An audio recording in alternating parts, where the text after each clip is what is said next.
Olá, nós estamos começando mais um HDL Podcast. Você é muito bem-vindo. Que coisa boa ter você aqui com a gente, viu?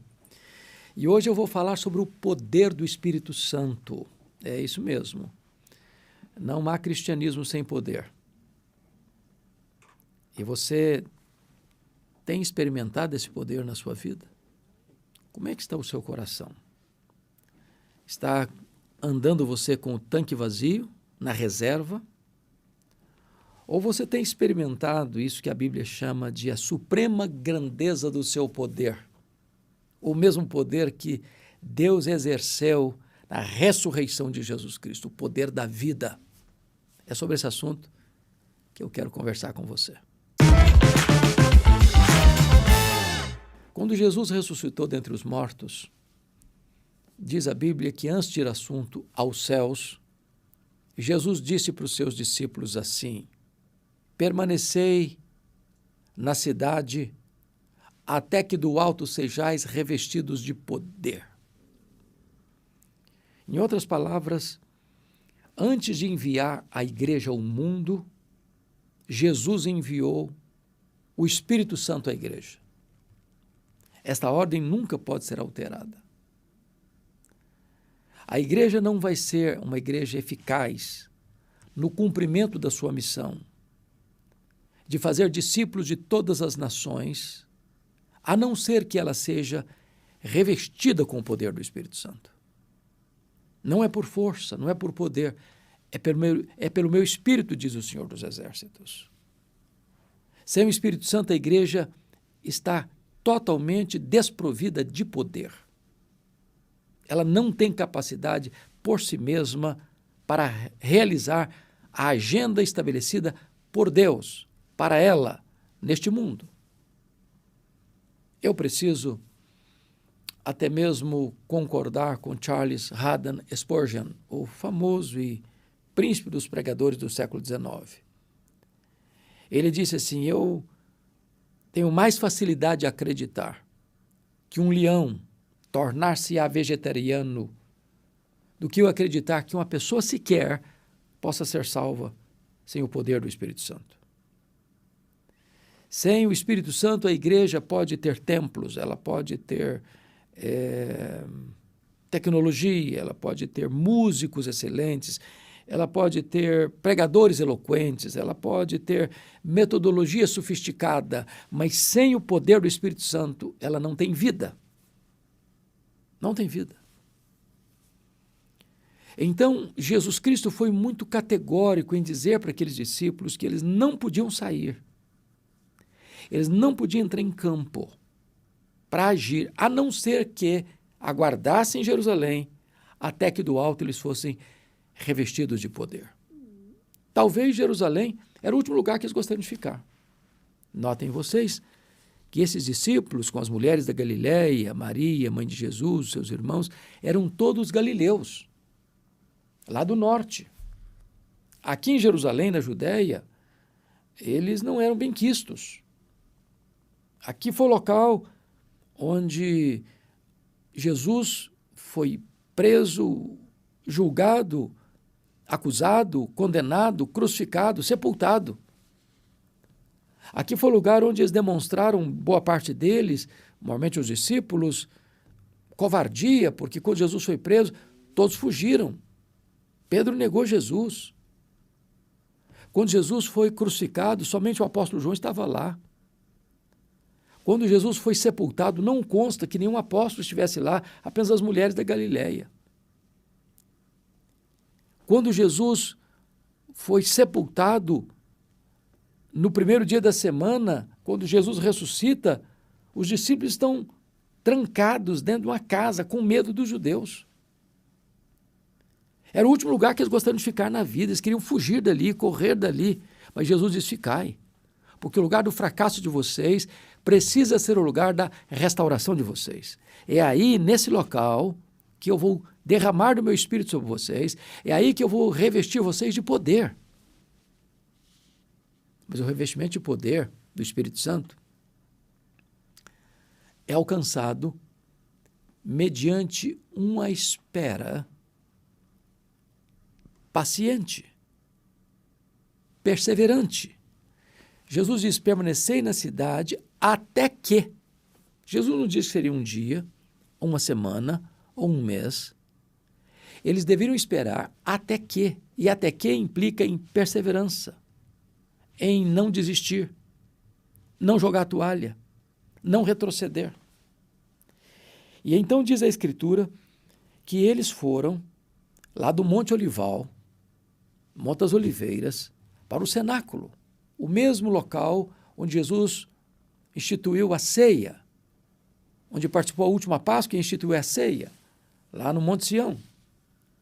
E diz Atos 1,14 que todos perseveraram unânimes em oração. 10 dias. Havia um consenso, havia uma unanimidade, havia uma perseverança, não havia voz dissonante, não havia ninguém ali dizendo, não vai funcionar, não vai dar certo, não é isso não, vão sair a campo. Não, todos eles entenderam de forma obediente que era preciso esperar o revestimento de poder, o cumprimento da promessa do Pai. Mas note, Jesus disse que essa espera tem que ser uma espera com expectativa de poder. Permanecei na cidade até que do alto sejais revestidos de poder. Preste atenção nisso, porque os discípulos haveriam de receber algo que eles não tinham. Eles deveriam receber uma capacitação que não era própria deles. Não era uma questão de instrução, não era uma questão de você vai ler esse livro, aquele outro livro, você vai frequentar esta ou aquela escola, você vai participar deste ou daquele seminário, você vai ouvir este ou aquele preletor. Não. Permanecer na cidade até que do alto. Essa fonte de poder não emana da terra, procede do céu. Ela não vem de homens, ela procede de Deus. Ela não é uma capacitação humana, ela é uma capacitação divina. Até que do alto sejais revestidos de poder, ou seja, havia uma promessa de poder para os discípulos, para a igreja, e essa promessa é contemporânea. Quando o Espírito Santo foi derramado lá no dia do Pentecostes, Pedro se levantou para pregar. E ele disse, esta promessa não é apenas para vós, é também para os vossos filhos. Esta promessa é para aqueles que ainda estão longe, para quantos o Senhor nosso Deus chamar. Então a promessa do poder do Espírito Santo é para você, é para mim, é para hoje, é para agora, é para esse tempo. Talvez o nosso maior problema no que tange a esse revestimento de poder é que nós limitamos a obra de Deus ao que nós conhecemos e ao que nós experimentamos. Quando eu leio as cartas de Paulo, normalmente as suas orações, eu fico impressionado, porque Paulo, lá em Efésios 3,19, ora assim: para que sejais tomados de toda a plenitude de Deus. Isso é espantoso, muito espantoso, e eu vou dizer por quê. Veja você que ele não pede para que sejamos tomados de Deus, nem da plenitude de Deus, mas de toda a plenitude de Deus. E a pergunta é: quem é Deus? Só vou citar os atributos que só Deus os tem, nem anjos nem homens os possuem. Deus é autoexistente, ele não foi criado, ele é o Criador. Deus, em relação ao espaço, ele é imenso. Em relação ao tempo, ele é infinito. Na verdade, ele é eterno. Ele é onipotente. Ele pode tudo. Ele é onipresente, ele está em todo lugar. Ele é onisciente, ele sabe tudo. Ele é transcendente, ele é maior do que o universo que ele criou. O universo que ele criou é tão vasto que os estudiosos dizem que tem mais de 93 bilhões de anos-luz de diâmetro. Isso significa que se você voasse a velocidade da luz, 300 mil quilômetros por segundo, nessa velocidade você demoraria mais de 93 bilhões de anos para ir de uma extremidade à outra do universo. Como diz Abraham Kuyper, primeiro-ministro da Holanda, não há um centímetro desse universo onde Deus não possa dizer: isso aqui é meu, eu criei isso aqui, sou o dono disso aqui, eu estou aqui. Ora, Paulo ora para que você e eu sejamos tomados de toda a plenitude de Deus. Você pode levar a sua imaginação a pensar que Paulo está delirando ao fazer esse pedido tão ousado. Mas quando chega no verso seguinte, Efésios 3:20, Paulo diz assim: ora, àquele que é poderoso para fazer infinitamente mais do que tudo quanto pedimos ou pensamos, conforme o seu poder que opera em nós, a ele seja a glória, na igreja, em Cristo Jesus, agora e pelos séculos eternos. Ora, mas Paulo tinha feito o pedido mais ousado que alguém podia fazer, sermos tomados de toda a plenitude de Deus, e agora ele vai dizer que Deus ainda é infinitamente poderoso para fazer infinitamente mais. Eu confesso que eu não consigo entender a profundidade do que Paulo está dizendo, mas a conclusão a que eu chego é que não há limitação em Deus. Enquanto tiver uma vida disponível nas palavras lá do livro de Reis, enquanto tiver vasilhas vazias, o azeite vai continuar jorrando. Nós podemos ter expectativa de poder. O livro de Atos é o livro que retrata o poder do Espírito Santo revestindo a igreja e ela avançando de Jerusalém, chegando até Roma. Enfrentando cadeias, enfrentando prisões, enfrentando açoites, enfrentando feras, enfrentando fogueiras, enfrentando os coliseus da vida, que o sangue dos mártires tingia a terra e servia de adubo para a sementeira do Evangelho. A igreja precisa desse poder. No livro de Atos dos Apóstolos, capítulo 1, versos 4 a 8, Jesus retoma o assunto e diz: vocês precisam permanecer em Jerusalém até que do alto sejais revestidos de poder. E então vai ser o cumprimento da promessa do Pai, porque João batizou com água, mas não muito depois desses dias sereis batizados com o Espírito Santo. E os discípulos perguntaram: vai ser nesse tempo que o Senhor vai restaurar o reino de Israel? E Jesus responde: não vos compete saber nem cronos, nem kairós, nem tempos, nem épocas que o Pai reservou pela sua exclusiva autoridade, mas recebereis poder ao descer sobre vós o Espírito Santo. E sereis minhas testemunhas tanto em Jerusalém como em toda a Judéia e Samaria e até os confins da terra. Poder. Agora a pergunta é: poder para quê? Primeiramente, poder para romper aquela vida medíocre que eles estavam vivendo. Os discípulos estavam trancados dentro de uma casa, João 20:19, com medo dos judeus. E esse texto de João 20:19 a 21 mostra como eles estavam acovardados, intimidados, acuados, com medo. Mas depois que eles foram revestidos com o poder do Espírito Santo, eles enfrentaram o sinédrio, eles enfrentaram a multidão, eles enfrentaram açoites, eles enfrentaram cadeias, eles enfrentaram feras, eles enfrentaram fogueiras, eles não tinham medo. Poder para quê? Segundo, poder para sair do campo da especulação teológica para o campo da ação missionária. Porque na mente deles, eles tinham ainda aquela visão de um Messias político, onde Israel seria guindado à liderança do mundo, e eles seriam seus ministros, e então eles teriam toda a projeção mundial. E Jesus: não compete vocês. Isso é da economia do Pai. O que compete a vocês não é discutir teologia, não é abrir o mapa da escatologia e ficar discutindo esse assunto. O que compete a vocês é fazer discípulos de todas as nações. E para isso vocês vão ser revestidos de poder. Hoje tem muita discussão e pouca ação. A igreja discute mais a obra do que faz a obra. E se nós queremos impactar o mundo, nós precisamos ser revestidos com o poder do Espírito Santo para fazer a obra e não para discutir a obra. Mas poder para quê? Poder para perdoar. Jesus diz: recebereis poder ao descer sobre vós o Espírito Santo e sereis minhas testemunhas tanto em Jerusalém como em toda a Judéia e Samaria. Os samaritanos eram inimigos irreconciliáveis dos judeus. Eram inimigos figadais. Para você ter uma ideia, se um judeu casasse com uma mulher samaritana, a família dele oficiava simbolicamente o seu funeral. Você morreu para nós. Um judeu não podia comer um pão feito por um samaritano, era considerado pão imundo. Havia um muro de inimizade entre eles. Isso desde 722 antes de Cristo, quando Samaria caiu nas mãos de Sargão II da Síria. Era uma inimizade de mais de 7 séculos, de mais de 700 anos.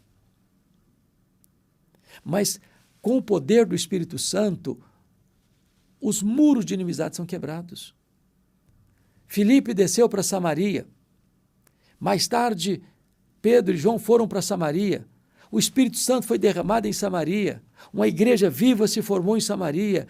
Os muros de inimizade foram quebrados e as pontes de reconciliação foram construídas, porque no poder do Espírito Santo as mágoas cessam, as brigas cessam, os muros de inimizade são quebrados e se estabelece aí reconciliação.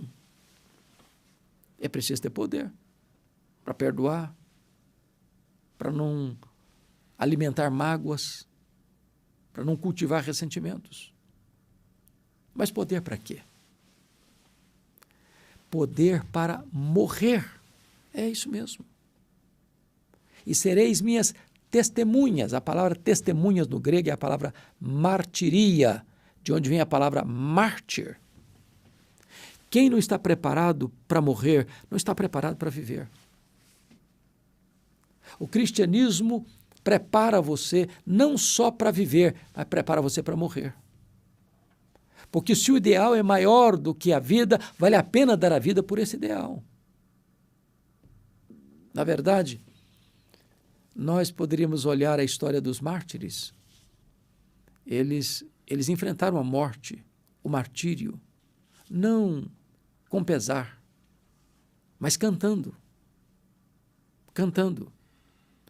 Foi o que aconteceu com a viúva Felicidade, 7 filhos. O prefeito de Roma chega para ela e diz: ou você nega Jesus, ou eu mato os seus filhos na sua presença. E ela encoraja os seus filhos a não negar o nome de Jesus. E os algozes começaram a matar um por um dos seus filhos com requinte de crueldade na frente da mãe.